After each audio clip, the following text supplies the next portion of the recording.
NFLmas to all who celebrate. I wish you all a very, very lovely weekend. If you don't celebrate, this is an NFL podcast. Why are you here? Well, welcome. Feel free to stay. Join us for the ride. But the questions need to be raised. Why are you here?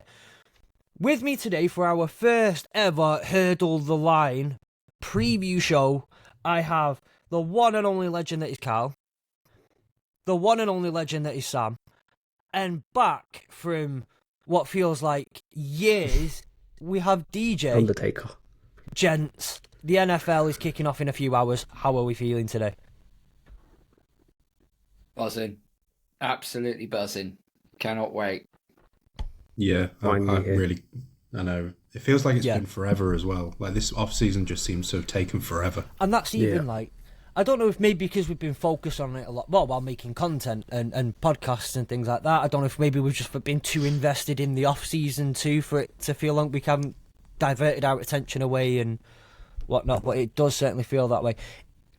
For me and you, Sam, I know I'm pretty sure you, DJ and Carl, you watched a bit this weekend too, but at least we've had college football now for 2 weeks. That has somewhat helped to the last couple of weeks. Yeah, it's definitely filled in a little hole until we get to this day. But yeah, it was some good games on the last couple of weeks for the college guys to go over and discuss. So yeah, looking forward to that one. So as mentioned, we've got a full we are back with the NFL, and as is customary with the NFL, there are no bye weeks for the first 3 to 4 weeks. Is it? I think first bye week comes in at week 5, week 4. So we have plenty.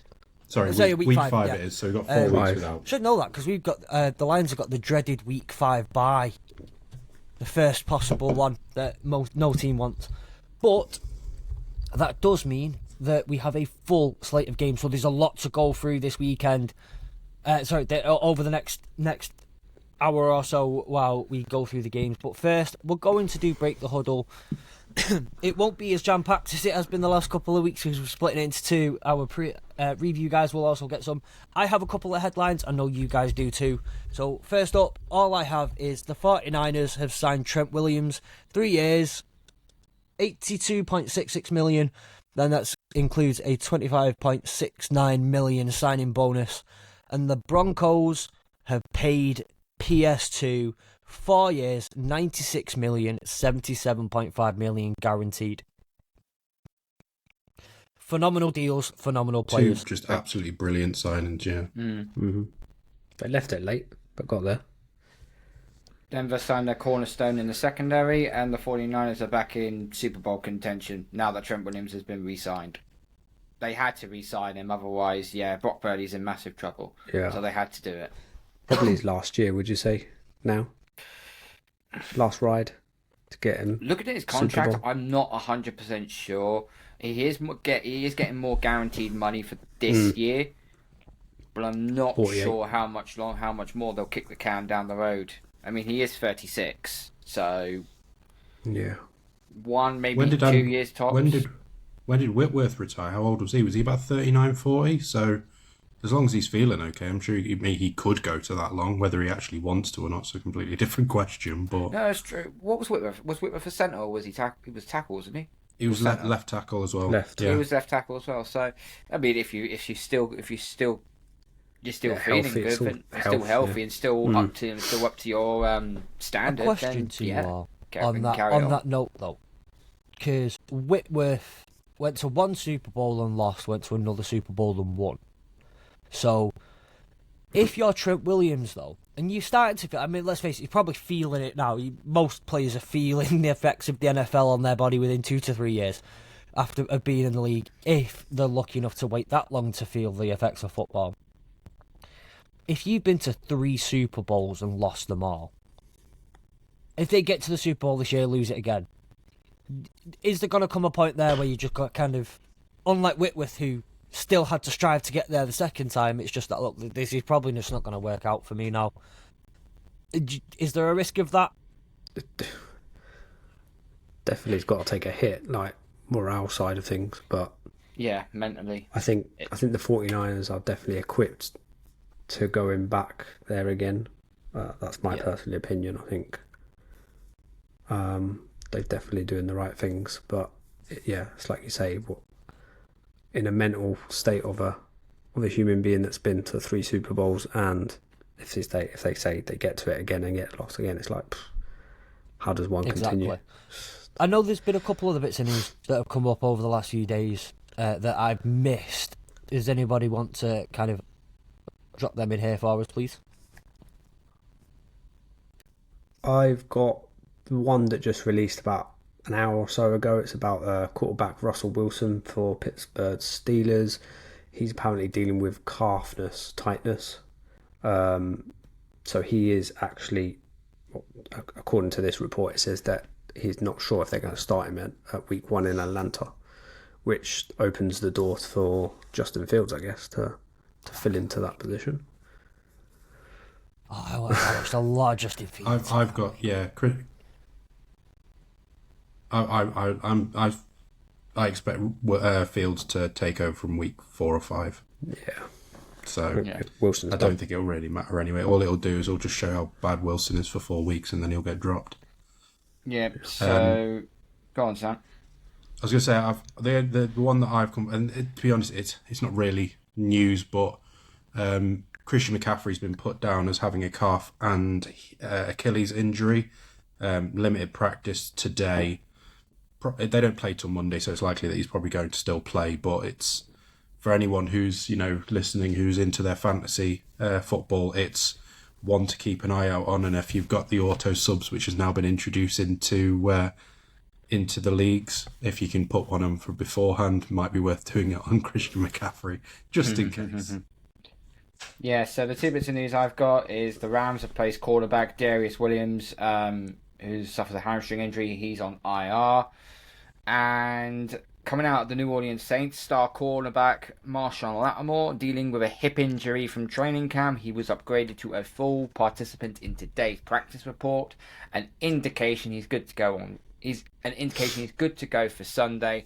That basically means he's going to be blanketing. I'm probably going to be guessing Deontay Johnson, if I'm not mistaken. Oh. And there's also just been a little bit of breaking news come through. It's not too drastic, but it is to do with the Kansas City Chiefs. Tight end Noah Gray has reached an agreement on a 3-year contract extension worth $19.5 million. Sources have said he gets a $6 million signing bonus and a $10 million guaranteed at signing. That is a peanuts contract, if I must say so. And especially as if you watched him last season, he was starting to put up some good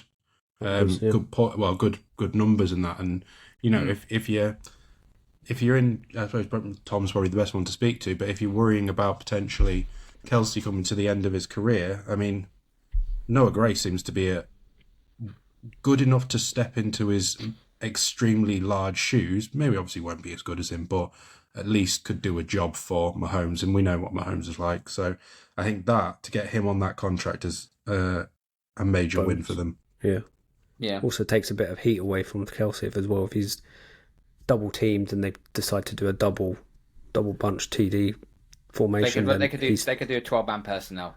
Yeah, but like I say, Chiefs are winning that one for sure. So it's not a good deal for them. Honestly, the Chiefs definitely need a tight end though.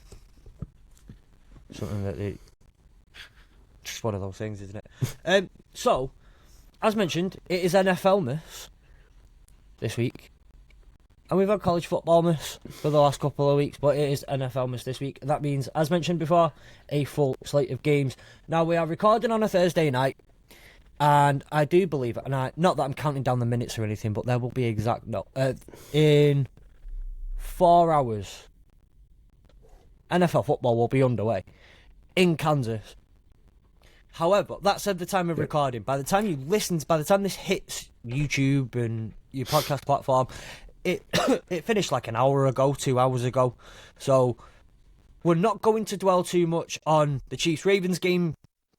If you wanted to hear kind of wider network and hurdle the line thoughts, go back a couple of days, listen to our episode that came out on Tuesday regarding the game. We spoke about it in a bit more detail. But DJ, you've not had a chance yet to give your thoughts on the Chiefs-Ravens game that kicks off in a few hours.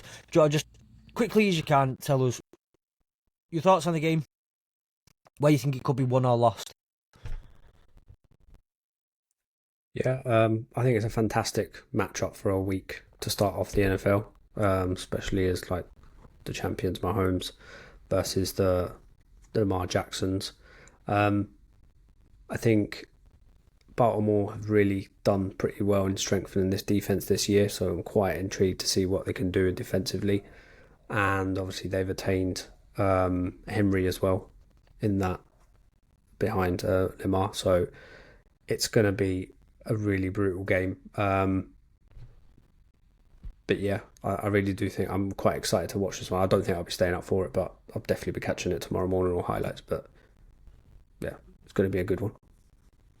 Definitely. So yeah, we'll add it into our little pickings at the end of the episode, which is going to be. So we will include that. But more importantly, we'll get into the games that didn't happen yesterday or 2 days ago for anyone listening to this. We'll get onto the ones that actually matter. This week's slate of games, just so we know what we're doing. Green Bay start them again. Packers at Eagles. Friday Night Football in Brazil for the first time ever for the NFL. Then we've got Steelers at Atlanta. The Cardinals at the Bills. The Titans at the Bears. The Patriots at the Bengals. The Texans at the Colts. The Jaguars at the Dolphins. And the Panthers at the Saints. The Vikings at the Giants. They are all the 6 p.m. slots in the UK. Then in the 9:05, 9:25 slots, we've got the Raiders at the Chargers, the Broncos at the Seahawks, the Cowboys at the Browns, the Commanders at the Buccaneers. Then we move on to Sunday Night Football, where the teeny tiny Los Angeles Rams face off against the mighty Detroit Lions. And then on Monday Night Football, the New York Jets take on the San Francisco 49ers. Now, this is a week full of very, very exciting games. The only important information that you might need to know going into this, by the way, if you have Sky Sports, great. If not, and you really want to watch either the Steelers at the Falcons or the Cowboys at the Browns, they will be blacked out on Game Pass due to their involvement in Sky Sports. Any other game on Sky Sports, your Thursday, Friday, Sunday and Monday Night Footballs will be fine. But those 2 games will not be this week. They will be blacked out. Let's get on to the first game of the week. Green Bay at Philadelphia in Brazil. 2 green-wearing teams playing in a stadium where you can't wear green. I'm going to throw straight to you, DJ. What are your thoughts on that? Yeah. Where do we start with this game? I think it's the where it puts the NFL in the international market as well. It's going to be a massive thing for Brazil to have a game over there. Kind of opens up the network or the NFL network for that market inside of Brazil. But the game itself, you just don't know what's going to happen in this game, because to me it's kind of like Philly still have all those major weapons there, but you know what happened in the last part of the last season, where it all just kind of like they all fell apart. And then you've got the new upcoming Green Bay Packers, where Love seems to be doing the right things, and also they've got a young wide receiver core there, so it could be a very decent and close game in regards to the scoreline itself. So yeah, great matchup. Yeah, look, we talk. I was one of the greatest, happiest people to watch the Eagles' downfall last season after we went, what was it, 10-0 or 11-0 to start the season? Because we all know who they brought in to be the de facto DC, and watching him completely tear down another team was beautiful to watch, because he's pretty much guaranteed himself he's never going to have a high-profile job like that in the NFL again, because he can't do anything without Belichick. Never. Sam, as has been mentioned, Jordan Love, I don't want to talk about him, so I'll let you talk about him. Jordan Love, on the come up. Is this a season where he's just been paid? So, are you looking for Jordan Love to go step up now and say, right, here's why I'm worth him? Because there's one season of tape on him.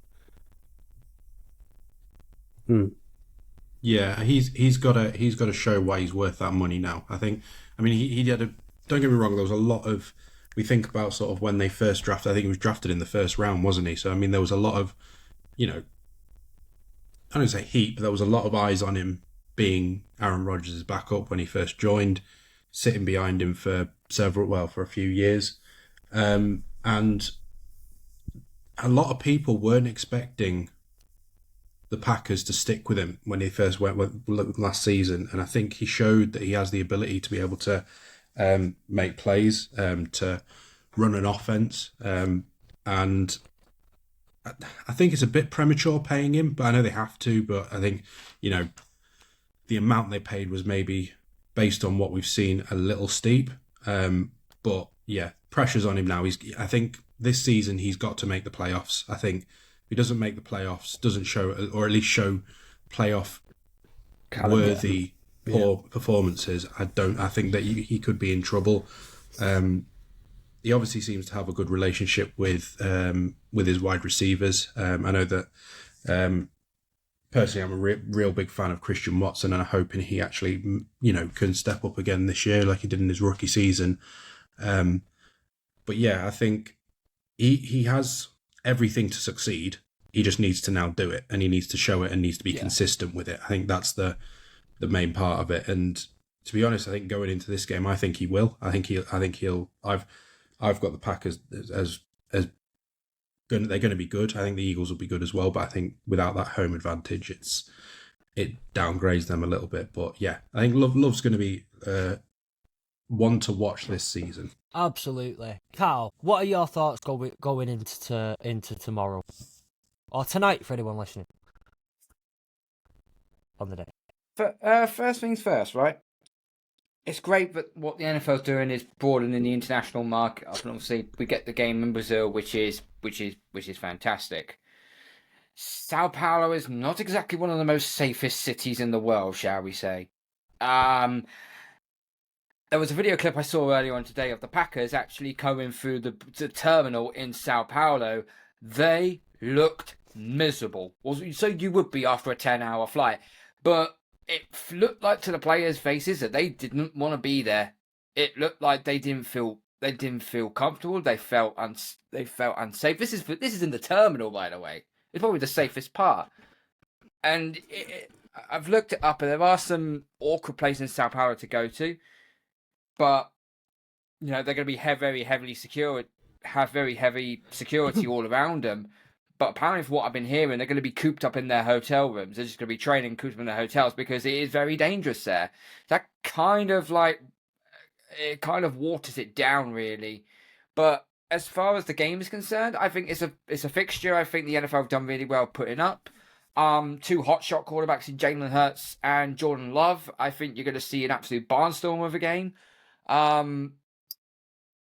What's going to be interesting to me is how the Eagles do defensively, because they've lost some pieces, and obviously, is it Bradbury is injured now, their best corner.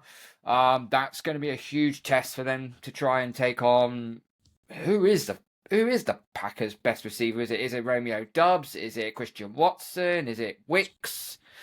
Probably Reed. I think they got Reed. Probably Reed is Jalen Reed will be their number one. Yeah. So, it's going to be interesting how that pans out. But I think it's going to be great. It's going to be great for the fans that are going to go there. They're in for a treat for this game. Unfortunately, I won't be staying up for that game. I'll be watching it Saturday morning. But I think it's a very good game to watch. Yeah. So, a bit of admin-related stuff for the game. Let's go through the injury reports really quick.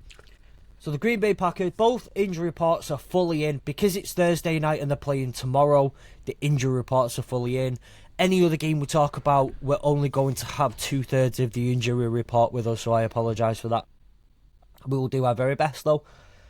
Green Bay Packers, on the injury report is Edgerrin Cooper, linebacker, who had a hip injury, went limited full practice. His game day status, they've not listed anything for it. Romeo Doubs, hand injury, limited full practice. Always a good sign again when you go into full practice going into the last day of training camp. Of of practice. Again, he listed as ready to play.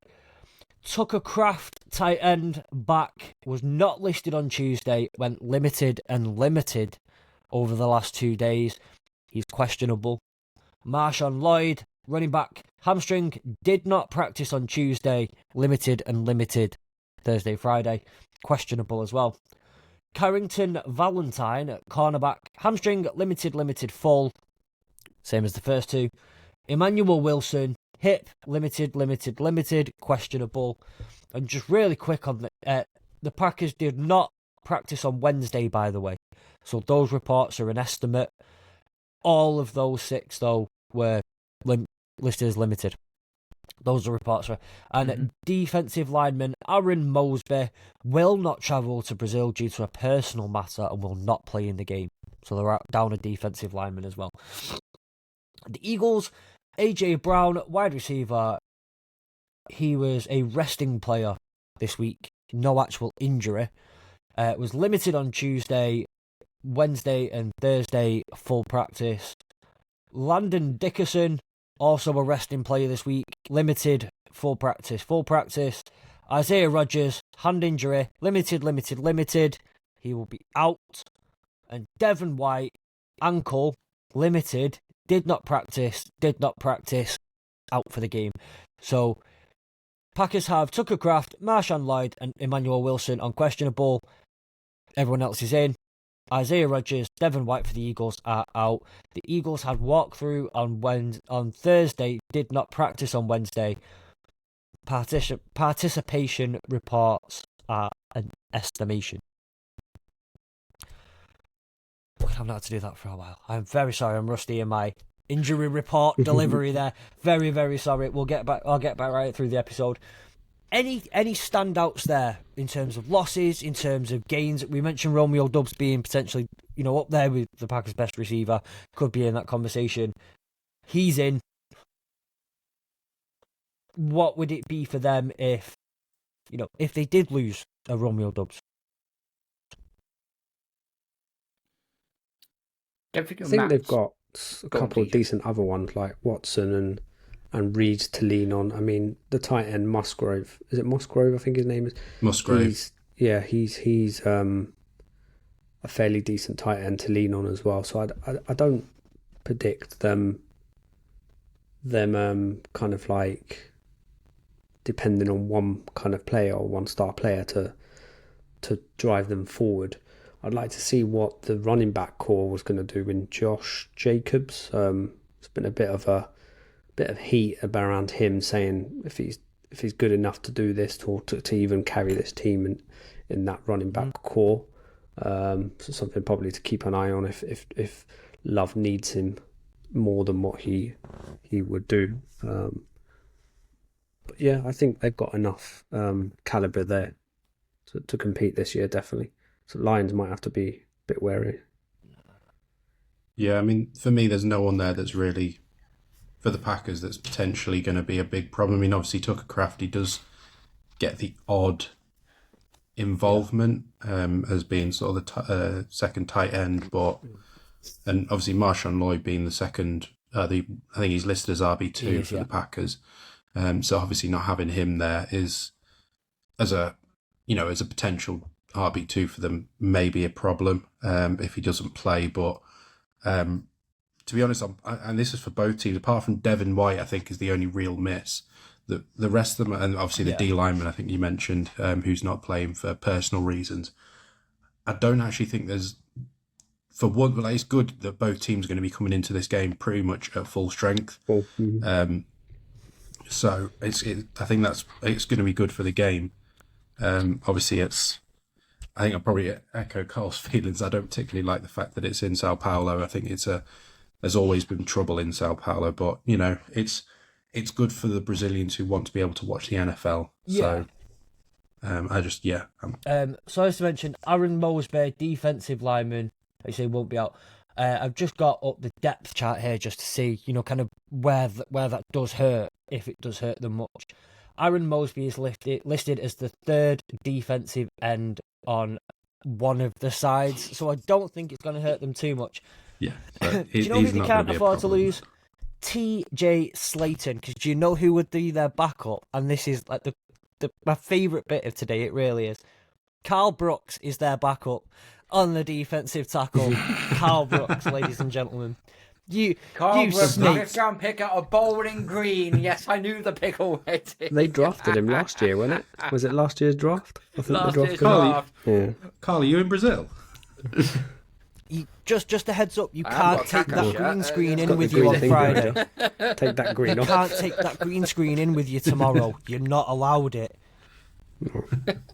Just remember, you can't.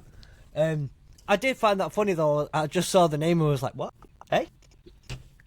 You're not built like a D tackle from what I can see there, mate, though. No. I'm not even built to be a fucking long snapper, let alone a bloody defensive tackle.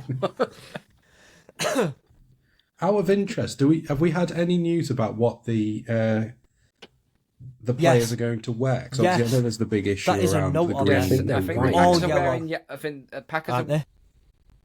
All wearing yellow. yellow, and the Black and Eagles white. wearing white. White, yeah. Okay.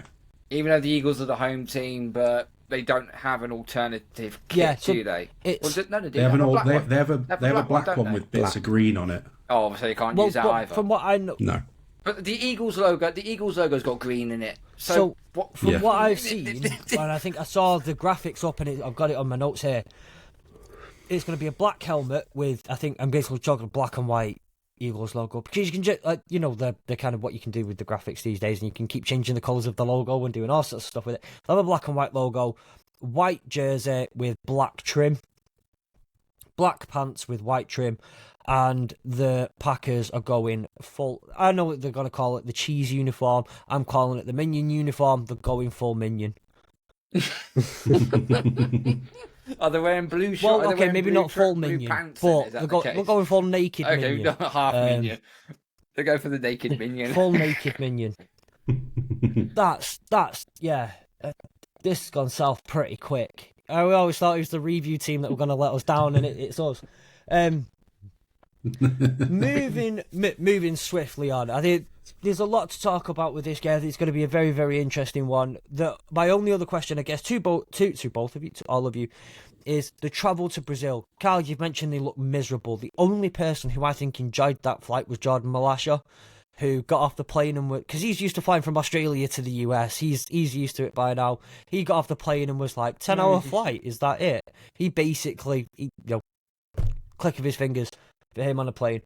Do you think the travel... He probably fell asleep on the plane for the full 10 hours. Do you think... Because we've seen teams struggle with especially early on when they weren't used to the whole travel and getting around it. We saw teams struggle to acclimate themselves in London. They had the extra bye week. They, with the pre-season, they can do things to help them with the body to, kind of get the sleeping patterns going, etc. Do you think this is going to provide a problem? New time zone, new country, new everything. The situation around the game, how much of a problem do you think that's going to end up providing for them, if any, in Brazil? What is Sao Paulo's time zone? What does it match up to? Because it's still, surely it's. I think it's the way I see it, would it be just they're East behind. Coast? So America's behind. So I'm guessing Brazil, South America's also behind as well. I think it's probably going to be the same as Brazil, Mexico. I think it's. Fletch is going to look it up now.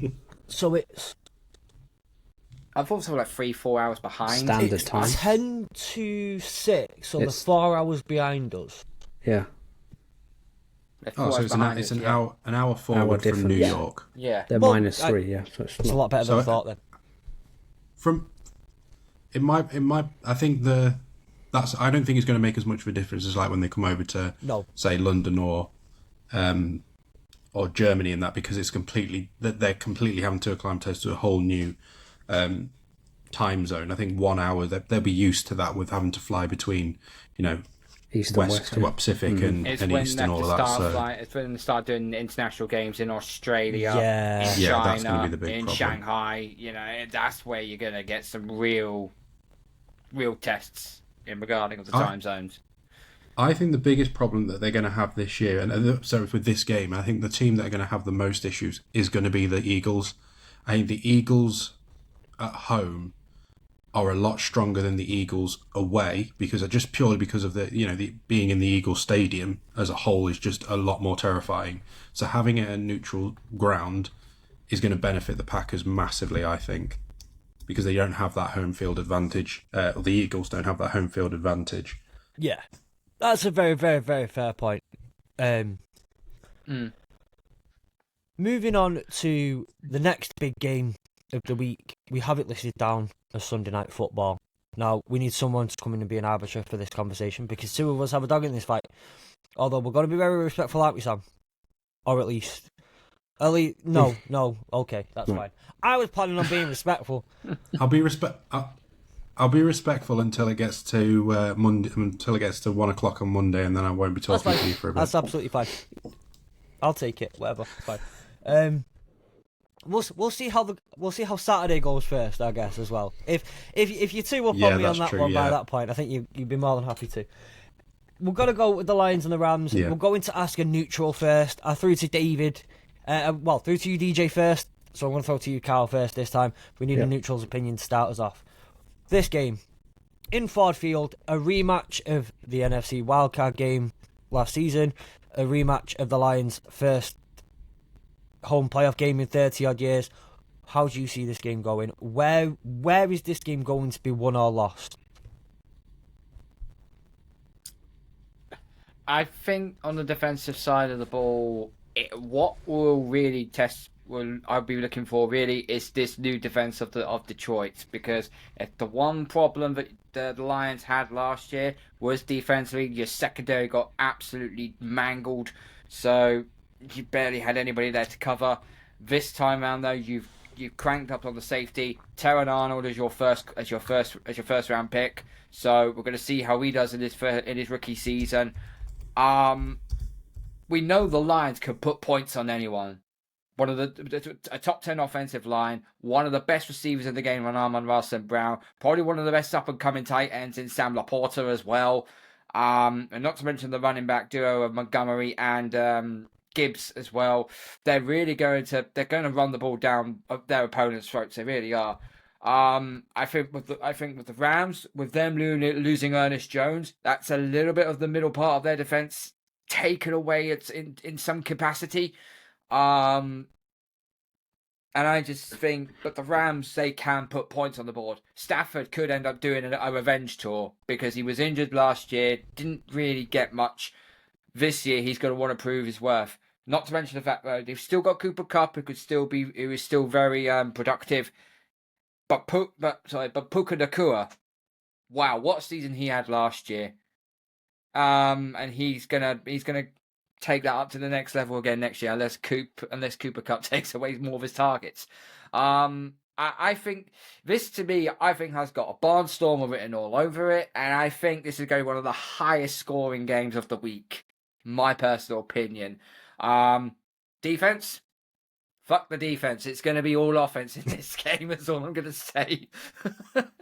DJ, have you got anything to add on to that? Yeah, just to kind of just a slight little couple of things to add on there. I think I don't want it to kind of be the game where it's like the return of Stafford into Detroit and blah blah. I'd like to see what Detroit are gonna do on can they carry on what they had on last year? Can they make this better than what they did last year? I don't know if is Nacua, is he injured? Because I'm pretty sure I read something he might be full participation in he's been dealing with it, but he's managed to pull through. To be honest, because he didn't play anything in pre-season, he was always going to be okay. I think all of our potential injuries are going to play week 1, from what Sean McVay said recently. We're really excited to see him and Kupp to really link up again. So yeah, I think like Carl said, I think it could go either way, and it could be, like you say, 30 points each or something like that. So the defense is kind of a bit of a weak side of things for both teams, but yeah, it should be a cracker. Pain in the ass. Trying to get the injury parts up, and like the Packers are really helpful. and put both teams' injury reports on their injury report. The Detroit Lions are just not very helpful, so I'm gonna have to go find I'm gonna have to go get the LA Rams. Well, I found something on NFL.com if that helps, mate. So, injuries: defensive tackle DJ Reader quadricep was limited in practice for the second straight day. Safety Ifretu Melifonwo ankle was limited, as safety Loren Strickland thumb did not practice. That was Detroit's. Okay. Can you say Melifonwo again? I like that one. No. If you had to say Melifonwo. I don't want Chris Kamara syndrome. Thank you very much. Okay, yeah, right, I've got them both up here. Sam, I'll give credit where it's due. The LA Rams are very helpful, and I put both of them up on the same page. Very helpful. Obviously, we've got a bit. You've also got a dog in the fight this game. David's mentioned the return of Stafford. Don't want it to become that, and the NFL tried that for the first playoff game in Detroit in 30-yard years and learnt very quickly that was a bad time to try and play that card. It didn't work out that way. The real news from this week is Kelly Stafford will not be travelling with the team over to Detroit to watch the game. She will not be there. What are your thoughts? I'm not surprised by that, to be honest. Going into it, what are you rating the Rams' chances of coming in, disrupting in return for what happened in the wild card? My biggest issue with going into this game is and it was the issue we had when we had our 5-12 season, is our O-line is a bit messy at the moment. So we're having to move Avila from centre back to left guard. We're having to bring in, who was it? We've got someone else starting at left tackle because obviously Alaric Jackson's out with suspension for 2 games, and we've moved Jonah Jackson into centre. And that's due to the fact that he is carrying a shoulder injury and they don't want to put him into too much jeopardy for the whole season. So obviously they're going to have practiced a lot with this new O-line. But the problem I have with it is if you don't, and it was the issue we had when we had that bad season, was we went 14 weeks with a completely different O-line every single week. And it killed us. It put Stafford on his arse, and I think that's going to be the problem. When you've got someone like Aiden Hutchinson, who's going to be tearing apart that left tackle, you need someone who's going to be able to help him. So I see it being an issue that could be the problem that we have, is that we can't get offense going even with all the weapons that we have, because the O-line is not going to withstand the pressure. So that for me, if the O-line can hold up, we stand a chance. I think defense, everything's been spoken about the Lions secondary already, and I think that they are going to improve, but it's still their weak point. So I think that for me, it's the trenches where it's going to be won and lost. I think bearing in mind our D-line is basically 2 rookies and a first year player. Yeah. So how are they going to stack up against arguably one of the best, if not the best, offensive line in the league, or it was last year? So that's where the issues are going to be, is whether we can actually win in the trenches. If we can't, we lose the game relatively comfortably. Well, the Lions will win relatively comfortably. If we can stand and hold our own and keep Stafford vertical, we stand a chance. But I just don't think we can outscore the Lions. That'll be the issue. I want to add my 2 cents on it, because obviously I have a lot of thoughts and feelings on this game too. I think you're absolutely right. There's a very good point you make there, especially about the D-line. But I think the Lions struggled last year with how the defensive line. I mentioned quite a few times. If the D-line was bad, the secondary was normally maybe okay. But when the D-line was okay, the secondary was getting... Right, no, I'm going to try again. There was a symbiotic relationship between the D-line and the secondary. That seemed to be a thing all the time. When the D-line was seriously struggling, the quarterbacks were getting umpteen more seconds in the pocket to throw. if they weren't, Aiden Hutchinson was getting to them. He got the most pressures in the NFL out of any defensive end last year. Great start, was nowhere near Myles Garrett or TJ Watt or Nick Bosa in terms of sacks. So, it's great to generate the pressures. You need to turn them into sacks. But when you see Aiden Hutchinson and then there's a massive gap over there, well, I'm just going to run away from Aiden Hutchinson. That's fine. Generate the pressure. But there's the addition of DJ Reader, Josh Pascal hopefully coming in and having a much better season. Aleem McNeil, who's continuously got better. I think that it's not just a case of saying Aiden Hutchinson. I think it's how that whole defensive line works together with Aiden Hutchinson. That everything coming through with DJ Reader and the new look D-line is going to be a lot better. And when Aiden Hutchinson generates that pressure, DJ Reader will make sure that your quarterback doesn't have a free ride out of the pocket in the other direction, which is great. That in turn buys the secondary a little bit more time to figure themselves out and get things sorted, and generally helps when a quarterback's having to make decisions on the fly. A secondary, which hopefully then we'll see is improved as well. So I think that for me is when you mention the D-line and the trenches, that for me is where I think it's going to be massive for us. The only thing I would say is that Matt Stafford is probably the best at making snap decisions, one of the best in the league at making snap decisions. Yes, he's not good with his feet. Obviously, he's 38 now? I mean, he's pushing on, so he's not really mobile, but in the pocket, he is by far has some of the quickest reactions and decision-making within the league. Yeah. And I think, it's still. I think it's such an interesting game in terms of how it's going to play out. It could be that the Lions run away with it and just go absolutely nuts.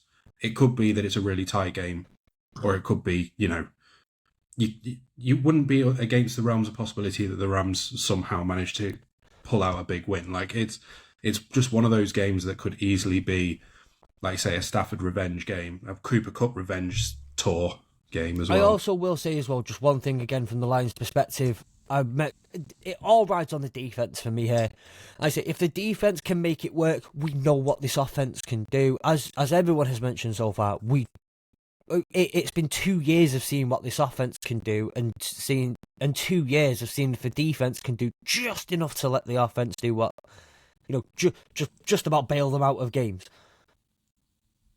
The offense might be the problem for me this year, and it's not a serious problem. And I don't mean like I mentioned, losing Josh Reynolds was not great for us, and we just haven't filled the wide receiver 3 role. Jameson Williams, it's his first time playing in week 1. Cannot bloody wait for this one. We have not seen him start for the first 4, playing the first 4 games yet. Seen Jameson Williams hit the ground running. He's confident. The team's confident around him. Amon-Ra St. Brown, I'm saying no more on the man. Everything that needs to be said, you've seen and whatnot. It's seeing who steps up in that wide receiver 3 role. Yes, we've got Laporte. Yes, we've got Gibbs. Yes, we've even got Damo in that. But who's going to step up and be that wide receiver 3? Because at some point, I would also expect us in this game as well, with you losing what's his name, Ernest Jones. Expect the potential for that area of the field to be targeted quite a bit. But that's where Amon-Ra St. Brown and Sam Laporta are going to operate anyway. They're going to see the majority of the targets. It's interesting. They've got Khalif Raymond as your wide receiver 3, and I'm just looking at your depth chart. Apart from him, the only other wide receiver I can see is Isaiah Williams, who's fit to play. So unless you know, because they've got Traquan Smith on IR, and they've got Antoine Green on IR, and I can't see anyone else. That's it. Got Donovan Peoples-Jones. So if one of your wide receivers goes down, well, we just picked up Tim Patrick off waivers when he got cut by the Broncos. He might be a decent. He might step into that wide receiver 3. I love Leaf. I really do. He's been like Josh Reynolds, but not quite as involved in the game as Josh Reynolds, in that just being someone who's reliable for Jared Goff. See Tim Patrick potentially doing that. Isaiah Williams is a UDFA rookie. he was one of those. Oh, I mentioned on a couple of weeks. Maybe he might make the 53 because he's making a case for it, and that's amazing for a UDFA.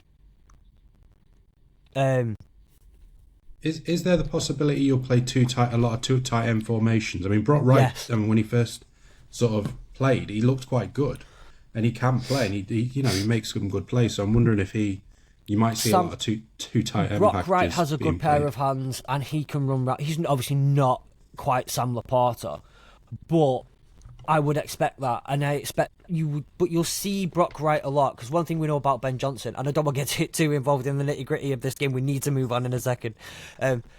We know what Ben Johnson does. He sets plays up by using the same. Like the way he sets plays up is quite interesting.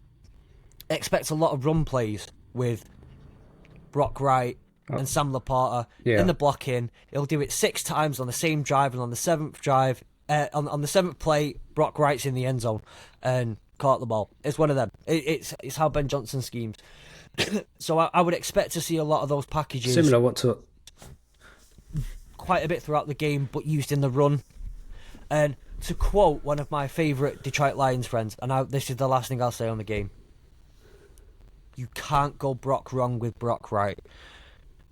I will pound the table and say that. It's one of my favourite quotes. You can't go Brock wrong with Brock Wright.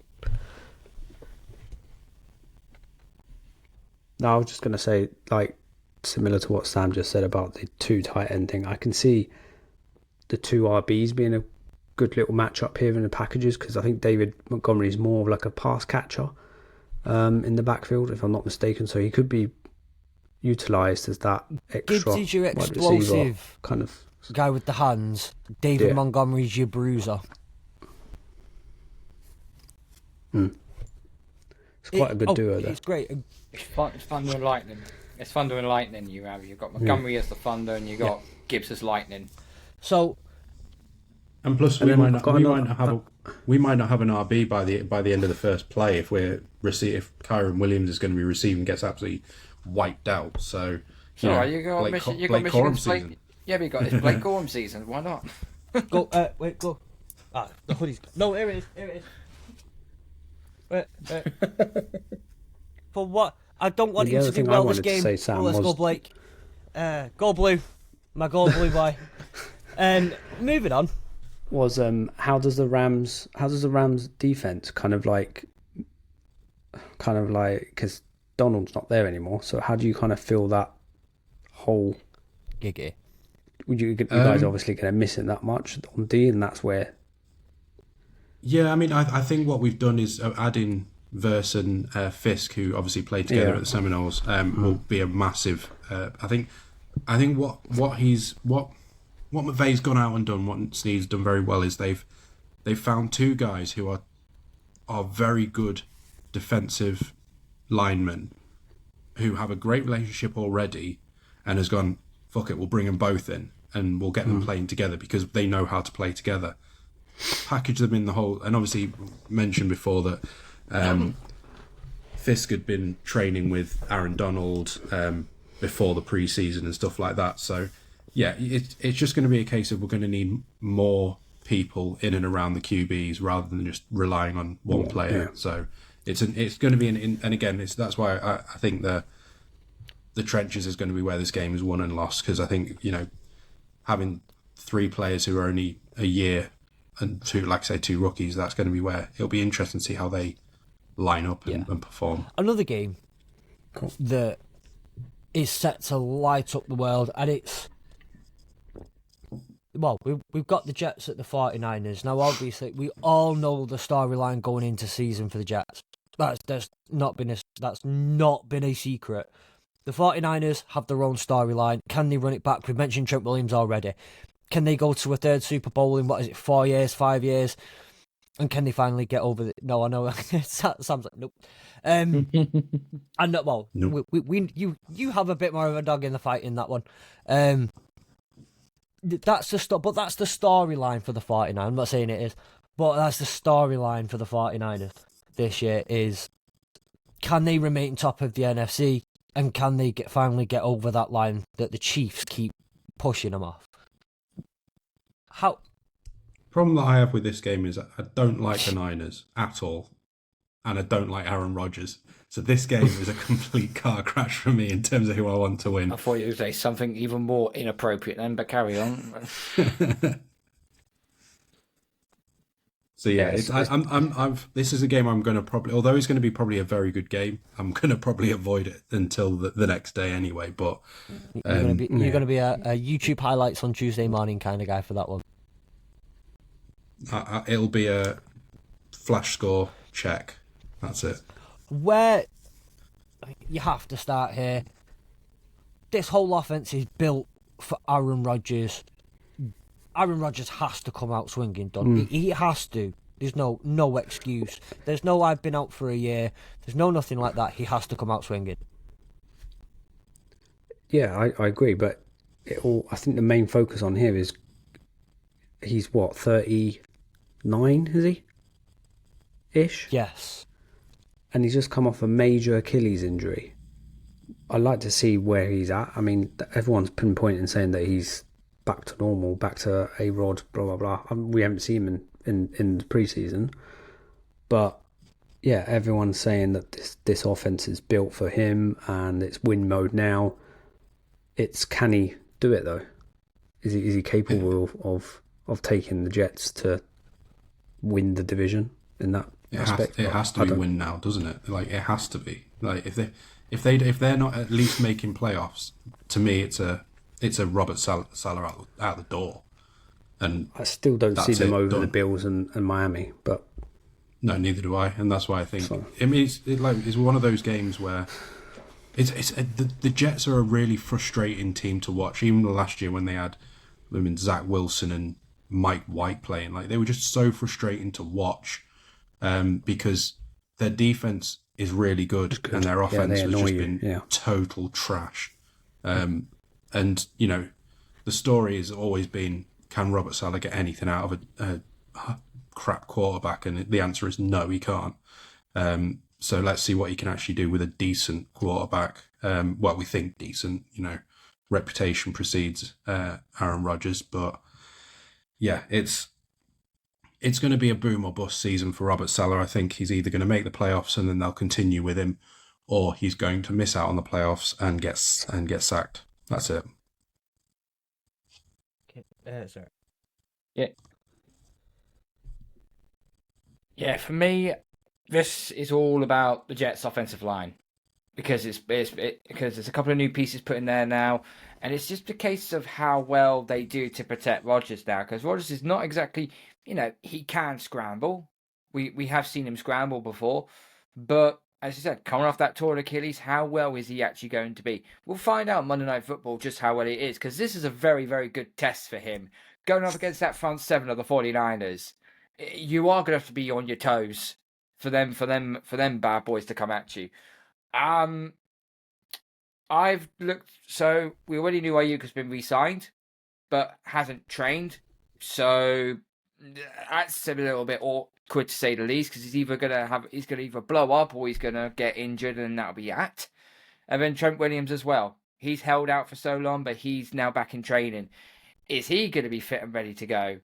Because Brock Purdy is solely relying on him. I've said this for a long while. The 49ers offensive line is probably a top 10 offensive line with Trent Williams. Without them, they're average or just about below average. That's how the drop happens for the 49ers. Both teams have got good weapons. Garrett Wilson, I think, is going to have a breakout year. I know it's Rodgers a quarterback, but I think Garrett Wilson's going to have a breakout year. But Breece Hall, their running back, is going to do most of the damage on that offense. And the 49ers, if there's one thing the 49ers have struggled with in the past, it is stopping the run. They have issues stopping the run. So this is going to be a game of cat and mouse for me in this game. But yeah, go back to Rodgers. Has anyone actually seen him? Forget pre-season, because, okay, we did see him pre-season. Has anyone actually seen him in pads during training camp? No. Because I don't think he has. I think he's just been red-shirted. He had that one scrap, didn't he, with Garrett Wilson? that I remember seeing. Yeah, but but I that don't was think off he was the in. sidelines, though. Yeah, That was on the sidelines. That was just that was over freaking over spilt milk. I just, if he hasn't been on pads in training camp all throughout training camp, how well are you actually going to play? Just because you're Aaron bleeping Rodgers, it doesn't, but you're 40 years old. Oh, and I forgot to mention as well, you're in the AFC. It's a lot harder than the NFC. Let me put it to you that way. That's what all you AFC had say. But no, it's a fair point though, and so I'm trying to get injury reports. Both of them are a bit annoying with their injury report. One thing that's I hate about these bloody West Coast teams, Sam, is that you all have to submit your injury reports by 4 p.m, but you guys get your 4 p.m. local time, so your injury reports aren't quite in yet. So the Rams are a day behind on injury reports. The San Francisco 49ers are a day behind on injury reports. We have had some information. Christian McCaffrey, questionable. We've had that. Ricky Pearsall is out. Yeah, he'll play. But we expected that, given the circumstances around him. Well, he's playing. Ricky Pearsall definitely won't play. He got shot in the shoulder, so he'll be out for... He's out. I mean, would you play if you just got shot? Yeah, I would. Imagine the tagline: Ricky Pearsall gets a touchdown with bullet in his shoulder.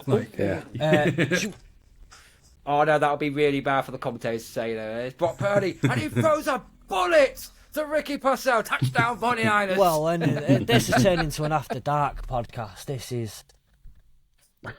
Let's get back onto the injury report and the real stuff, guys. The Joanne Jennings, wide receiver for the 49ers, is questionable, practicing in limited capacity. Yator Gross-Matos, all of us know Yator Gross-Matos. We can't stop talking about him in the group chat. He's questionable too. After a knee, did not practice. Huge miss. And Isaac Guerrero, his groin, put him in a limited practice, also questionable. So McCaffrey questionable, Joanne Jennings, Yator Gross-Matos, and Isaac Guerrero all questionable. Ricky Pearsall out. Is Christian McCaffrey a bit of mind games? I think it's just a standard. He's had a bit of an injury. He's just been rested. I think it's more of a rest than it is a specific injury. It'll probably be something that he's done in, twisted his ankle or something in training, and we'll be fine coming into the game. I did notice that Hassan Reddick is out of the game. Yes, I did want to mention that one as well. Because of the contract issues. He's not in training out, yet. isn't he? Still holding out. Or practice, not training. I think he's the only player in the NFL that's actually holding out because of contract issues. Yes. Trent and Jamar Chase still holding out. I was going to say Jamar Chase is still holding out, isn't he? He was in practice and then he decided to walk out. Yeah, he came up dressed like he was in street clothes, and then as soon as the head coach came on the field or something like that, he just walked off. But I think he was. Am I right in saying has Jamar Chase had issues with the head coach in the past? I think so. Yeah, there's been. So I wonder if it's more than just contract issues, more of a relationship issue. Can't speak to that mid division. We all know it's the worst division in football. So that's interesting. There are a couple of the games that stand out for me personally, and I'm just going to kind of go through a couple. For me, I mentioned in the group chat that I think actually the Jags at the Dolphins is quite an interesting game. I like Tua. I don't care. I'll say it. I like Tua. I like the Jags are exciting to me. They could be anything they want to be. If they if they want to be good, they can be a damn good team. And so I think that's going to be an interesting game. I think so. Again, for me, Arizona at Buffalo, just throwing a couple of games out there on a personal note. Again, I have been out there, basically just bigging up anyone that Sam doesn't like at the moment. I think I quite like Kyler Murray and the Arizona Cardinals and what they're building. I can't wait to see him, and I can't wait to see what Josh Allen looks like in this. While everyone says that the Bills are in a down year, are they really? I can't wait. I want to see what Josh Allen does about that. And obviously, it goes without saying, but Cowboys, Browns. Any other game standing out for you, gents? Carl.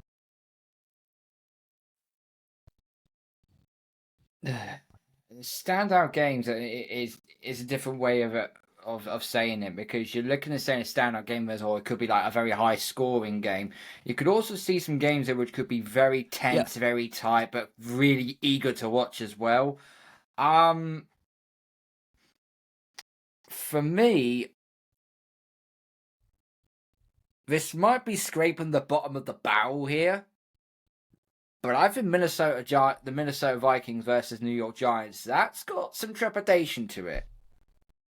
Sam Darnold at quarterback, the Giants, well, they're there, so not a lot more to say about that, but it's going to be interesting how that one pans out, because they've got no Saquon Barkley anymore. Their offensive line for the Giants is okay. The Vikings is a lot better, but the Giants' defense is actually quite a good, solid unit. So I think they are going to cause the Vikings some sort of problems. The biggest thing is, I reckon, this is me personally, this is Sam Darnold's last chance to actually prove he can be a half-decent caliber quarterback in the NFL. This is his last chance, I believe, because the Vikings' O-line is good. He's got a number of good weapons to throw to, and obviously an elite one in Justin Jefferson. He's also got Aaron Jones to throw to out the backfield as well on the running game. So, yeah, there's some trepidation in that one for me, personally. What about you, DJ? I think we've kind of touched on the major ones there. The only one that I could probably might have a browse over is Mr. Chapman's team, Atlanta Falcons. I think that game there, I think it's going to be pretty close. I mean, it's all depending on how Atlanta come out, like Cousins, how he is with his injury, how he's kind of like fitting in with the new regime, with the new schemes. Because he's definitely got some weapons. I mean, Pitts has just been announced that he's now healthy. He was questionable, but I think he's coming into the game healthy now. And obviously Atlanta have got a decent defense there, I think. So again, Pittsburgh, I really do not know to take him at the moment. So with the Wilson injury, does it give an opportunity for Fields to come in? It may be that, or it might just be precautionary measures. They're just sitting him out. But I think it could be a good defensive battle in that game. Pretty close one. Sam, what about you? The game I'm really looking forward to, and it's one that's not been mentioned yet, is the Texans versus the Colts. Anthony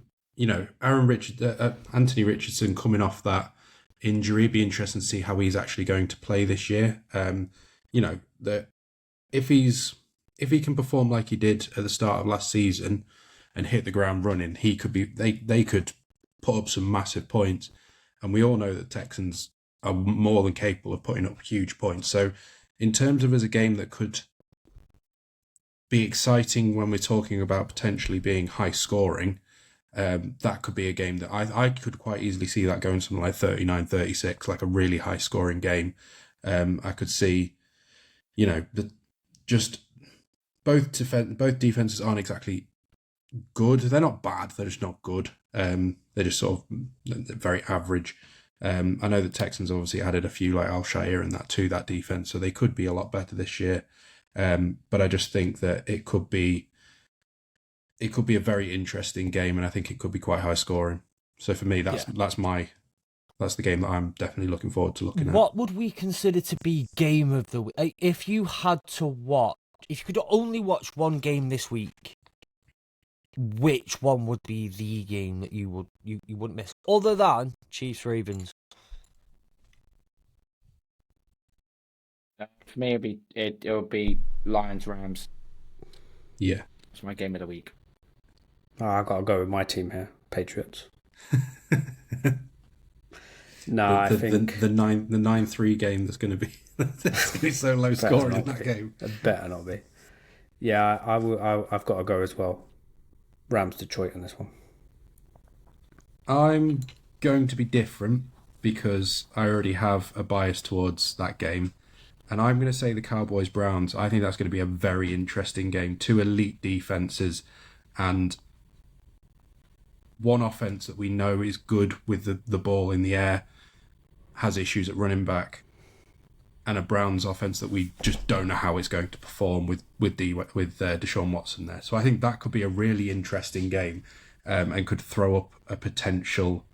I would say quite a shock from when we talk about teams as a whole. So for me, that's the game that I'm most interested to watch, and I know that Ollie will be very happy about that. I'm going to say I love you, Ollie, and what I'm going to do just for Ollie, because I know this will mean the Cleveland Browns offense will be great, I'm going to bench Amari Cooper, because I know now he's going to have a career game, because that's what he does to my fantasy football whenever I have him. So I'm going to bench him, so he has a career game, and the Browns will win. So just for you, Ollie, I will sacrifice my fantasy team this week. And I think it's a great one. I'm going to personally go with, I don't care about my biases, I'm going to go with the Rams-Lions. There are multiple storylines within it.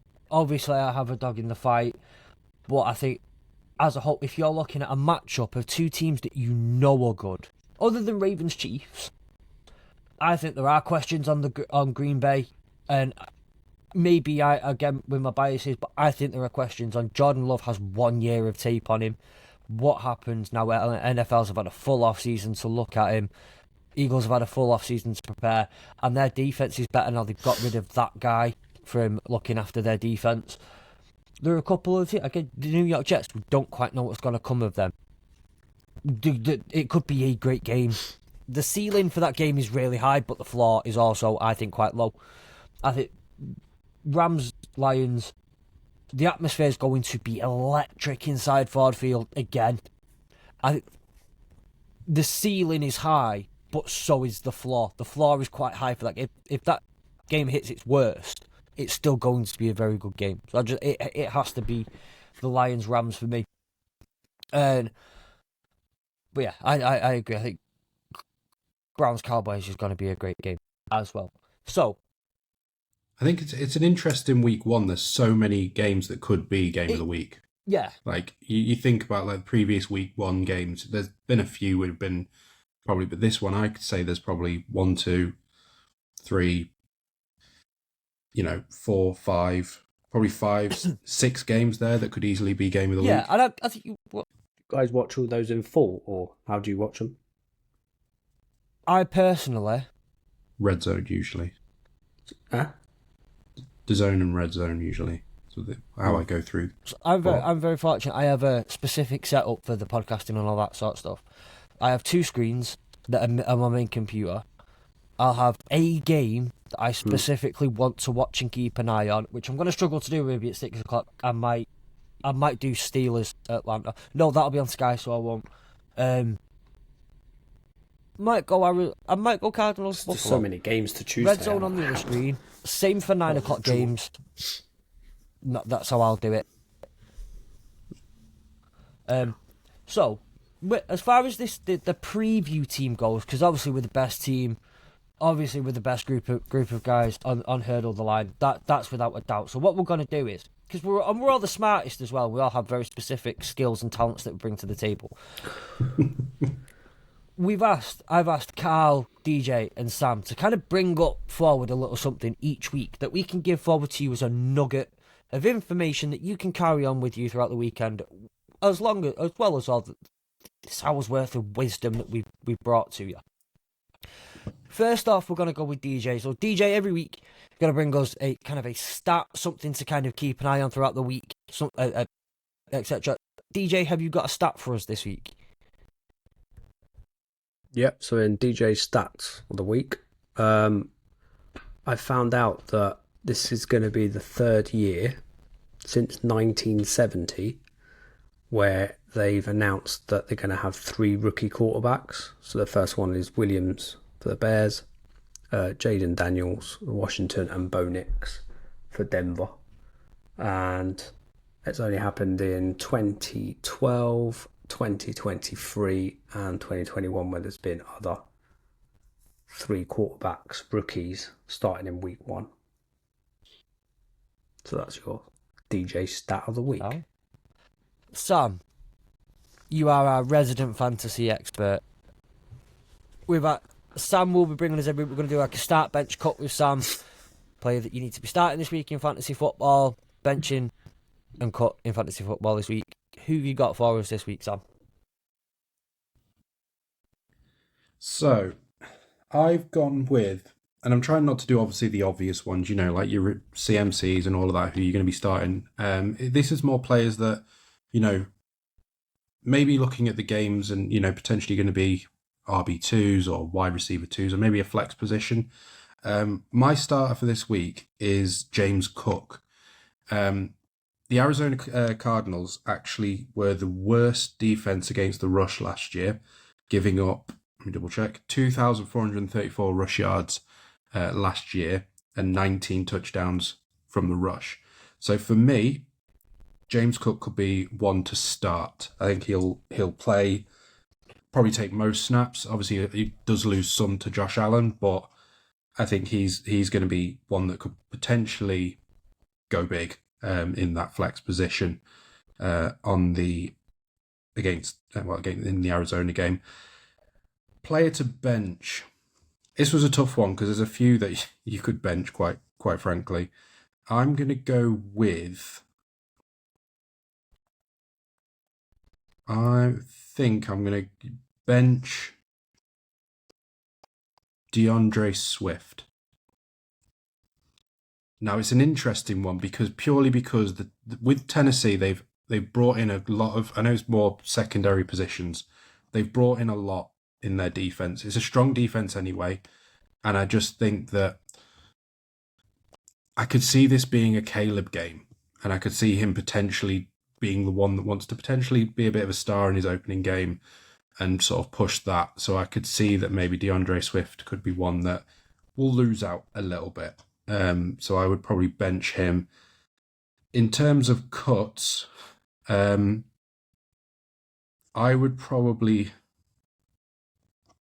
be looking at cutting. I'm trying to think who would be best to cut. It doesn't have to be a cut, I guess. It's one of those really annoying ones, especially with fantasy football, where a start bench cut isn't quite what you'd want. Yeah, But I would think if you're going to look at cutting anyone, I think it would probably be who maybe would have started. I would say the guy that's the Brooks. Carl Brooks, defensive tackle for... No. Jordan. No. You mean Jordan Brooks, the running back out of Carolina. Yeah, Jonathan Brooks. Yeah, he's on the NFI list currently. Yeah, and I think he was touted to be starting, and I know that he's not going to now be playing for 4 weeks. So if you've obviously got deep leagues, and don't bother, but because he's a good player to have in the long run. But I would say if it's a short league, there's not many bench positions. I'd be looking to bin him for the start of the season and maybe sort of pick him up on the waivers a bit later on. Maybe look at how he's starting the league from week 5 onwards if he plays at all. Sound perfect. They are your start bench cuts for the week. Carl, you got something special for us with regards to betting. Do I have to do a disclaimer about? Do I have to do the whole disclaimer of the whole bet responsibly? Take Carl's words with a pinch of salt, that kind of thing, or yes, yeah. Don't. Carl is not responsible for you losing money. Yeah. Please don't. Please do not write to the AAW network. We will not. Your email goes straight in the trash. No refunds. No refunds allowed. Okay, so this is a little segment I know called the Furious 5. So I'm choosing 5 games, all with 2 little betting bits to go through.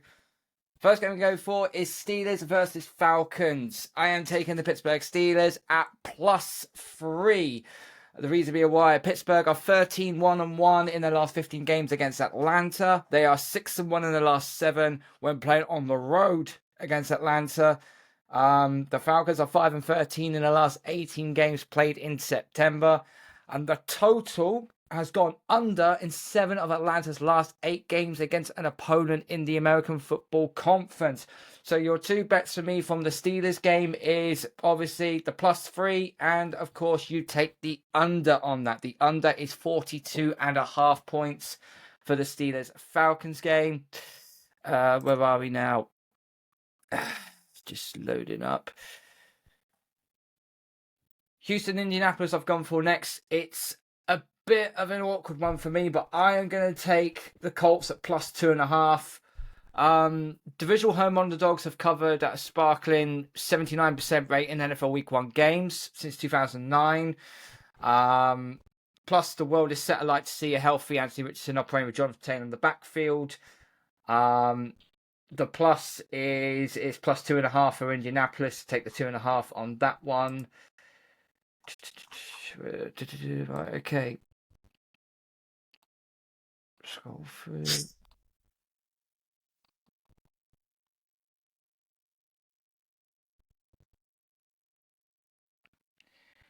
When it decides to load up for me. Okay. 3rd game up. I'm going with Jacksonville taking on Miami. The Dolphins are -3.5. And you should be going for that one. Dolphins have been phenomenal at home and have covered in 7 of their last 8 games in September. So I like the Dolphins to win this game by at least 1 score in this game.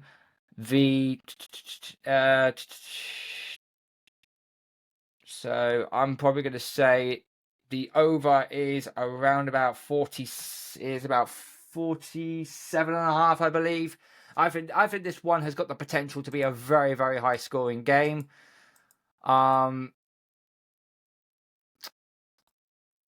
Tennessee at Chicago I will take as well.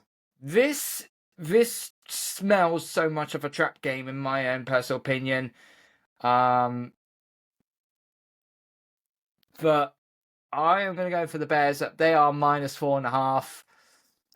This is all about the Khalid Williams hype train. So you take them, and the over is, as I said, the under is.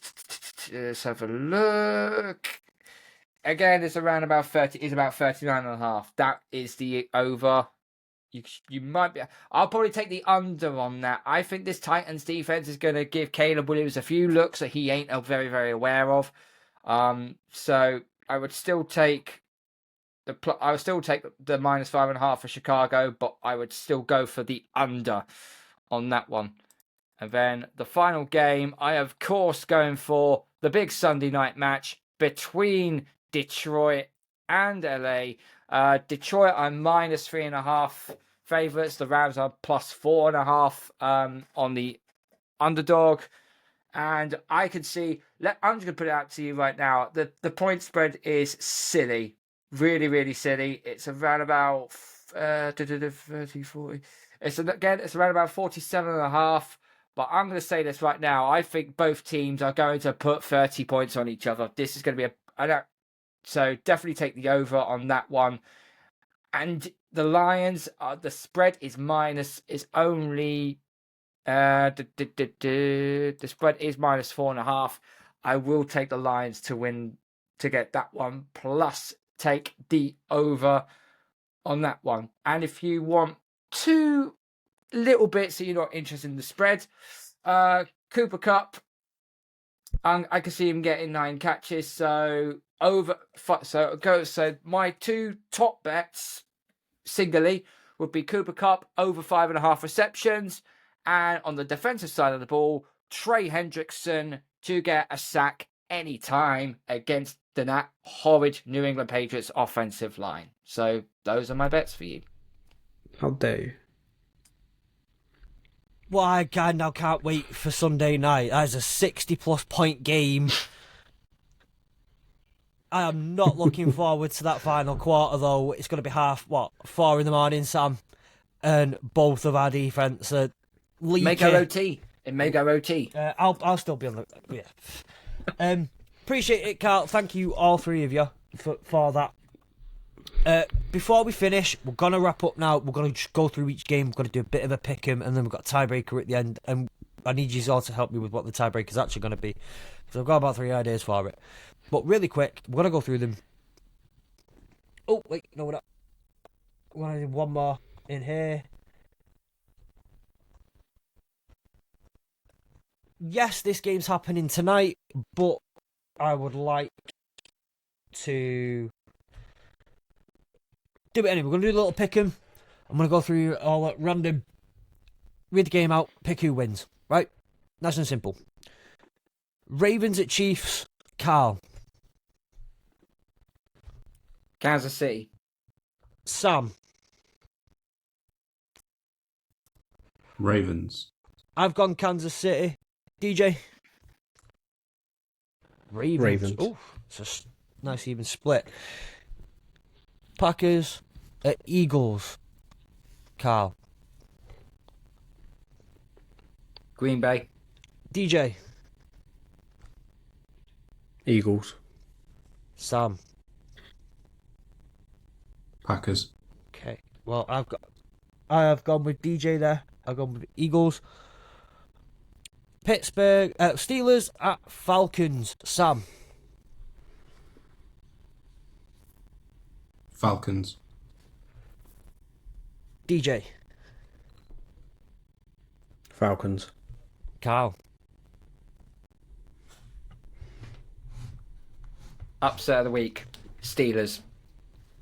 Okay, so you are the only one who's chosen Steelers. I put mine in already, by the way. Oh! So, No. Cardinals at Bills. I'll go first on this one. I've gone Bills. DJ.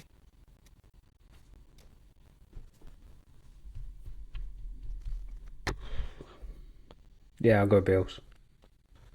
Oh, Sam. Bills. Carl. Bills. Full house. Okay. Why is it the one that we can all agree on is the one that involves another AFC East team? I think that's a bit funny. Titans at Bears. Sam. Titans. My upset of the week. Carl. Oh, let's smooth Ollie's ego a little bit more. We'll take the Bears. I've gone with the Titans. DJ. I'm going Titans. Oh, I take it back. I actually went Bears. Okay. My bad. Oh. I did the on the around the NFL, and I said the Bears, so I'll stick with my original. All I'm going to say the is, Bears. Don't discredit this Titans defense against a debuting NFL quarterback.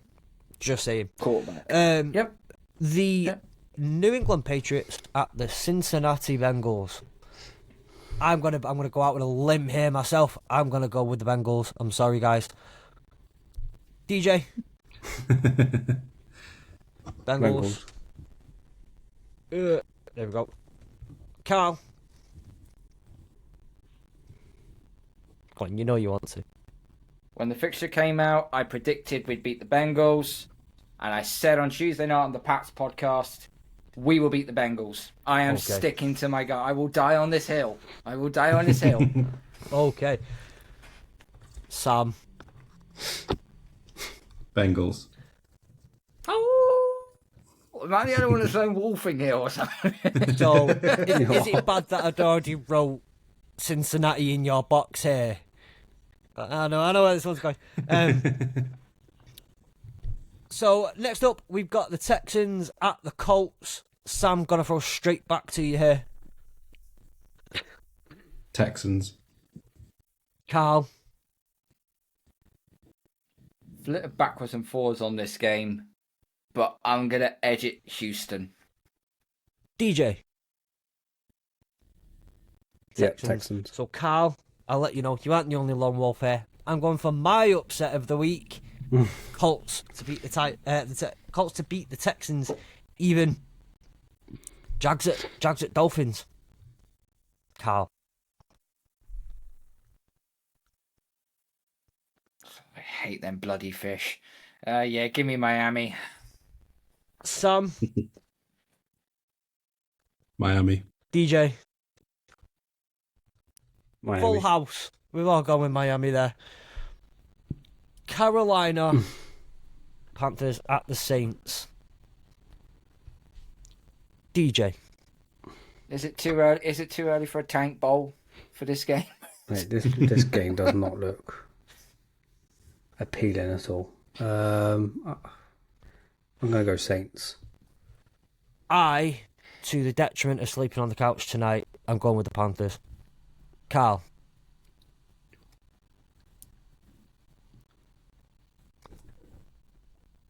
Tie.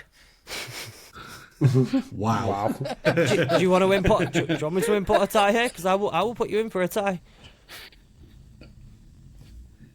A 6-6 tie. Imagine. Oh no, I was joking. This is so awful. Give me the Saints. Yeah, give me the Saints. Sam. Fletcher lone wolfing. I'm going Saints. I am lone wolfing against my wife here, just to let you know. Vikings at the Giants. I'll start us off. I'm going Giants. Wow. DJ. No. Yeah, I'll go Giants as well. Sam.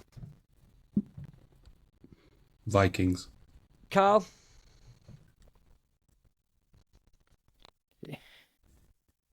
Who do you trust, Sam Darnold or Daniel Jones? It's a bit like, who do you trust, Freddie or Jason? These are Don't the trust either of worst them. two games in a row. Games. Probably Yeah, in the they NFL. really are. They are. Yeah. They're horrible. Actually, no. You know what? There's the three games that I'm looking at in You're those. going to add the Cincy Pats game, aren't you? Oh well, no. I was going to add the one we haven't done yet that I think is also going to be a dreadful game. Okay, I think I know fair which one you're on enough, about. We'll get to give me... Yeah, let's go for an upset. Let's go for the Giants. Can you consider that an upset? Really? Well, I penciled them down for a win to start the season. But that was after when McCarthy went down with his meniscus injury. So Sam, you lone wolf in it there. Raiders at Chargers. Sam, do you want to start us off with this one? Yeah, this game's just absolutely dusty. This game. I mean, just looking at the spread and the win probabilities, it has the Chargers going at 60%. I've actually gone for the Raiders. So does that class as an upset? not really, because it's a de facto home game. Yeah. Carl, do you want to take us next? Chargers. Jim Harbaugh gets his first win. DJ. I've gone Raiders as well. Not only am I going to go with Jim Harbaugh getting his first win, I'm going to go with Ohio State and Michigan State fans having a meltdown on top of it as well while he's winning in the NFL. So this is the game I thought you were going to go, by the way. It's the third dusty game of the week. The Broncos at the Seahawks. As well. I've got Denver taking this one because I just don't know with the Seahawks. I've just got a weird feeling about them this year. DJ. Seattle. Carl. I've got more faith in Seattle's secondary than I have in Denver's receiving corps, so give me the Seahawks. You're lone wolfing it again, Seahawks. I'm happy to lone wolf it. I do feel sorry. By the way, I'm sorry, Aiden Durd, for going again. One of our own over there, DC, and I do wish him all the best. So I hope it's like a really low-scoring game where both defenses are very, very, very good, and neither offense can do anything. But the Dallas Cowboys at the Cleveland Browns. Are we going to inflate Ollie's ego a little bit today and show him some more love? Or are you going for the Cowboys? I'm going with the Browns. Sam? I'm actually going with the Browns as well. Sam? Not Sam. Carl? Yeah, I'll take Cleveland. DJ? Going boys. Okay. Now you're everyone's lone wolfed it at some point. We're out. Washington at Tampa Bay. Let's get through these last few as quick as possible. Last three. Washington at Tampa Bay. DJ? Tampa. I've gone the same. Carl? Washington. Sam? I think Jaden Daniels will have a great game, but I'm going Bucks. Okay. Oh. LA Rams at the Detroit Lions. I'll let you guess which one I've gone for. Carl, who have you gone for? Lions. DJ?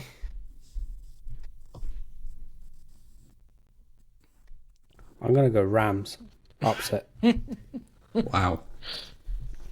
If you've all had a guess now, you won't believe it. I'm going for the Detroit Lions in this one. Sam, who are you going for? Lions. I can't believe that DJ's sticking up for you. DJ's sticking up for you. And you've gone against your The thing own is, team. if we don't win, then it's then I predicted it right. If we do win, then I'll just be happy. So Right. it's a win-win. Not that I'm for me. sneaking this, by the way. But next week, after DJ's Bo Nix prediction in the offseason, to be quite honest, I feel like I need to do whatever you do at the moment. You've got the magic 8 ball. So I've actually realised every time I do this next week, I'm going to go whatever it is after you, and I'm just going to copy what you say. We'll see how this week goes first. But finally, we've got the New York Jets at the San Francisco 49ers.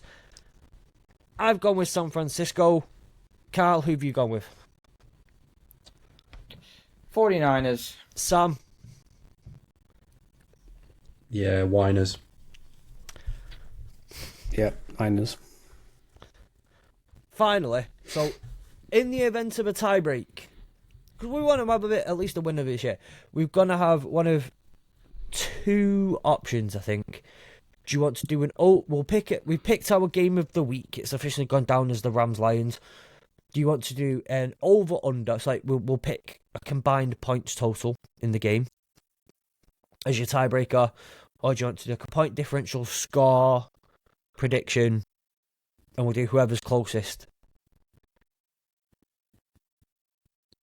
I think if we do total points scored and predict it, whoever's the closest. Fine. So with the Los Angeles Rams and the Detroit Lions, overall points combined between both teams. DJ, give us an idea. Where are you at? I'm going to go over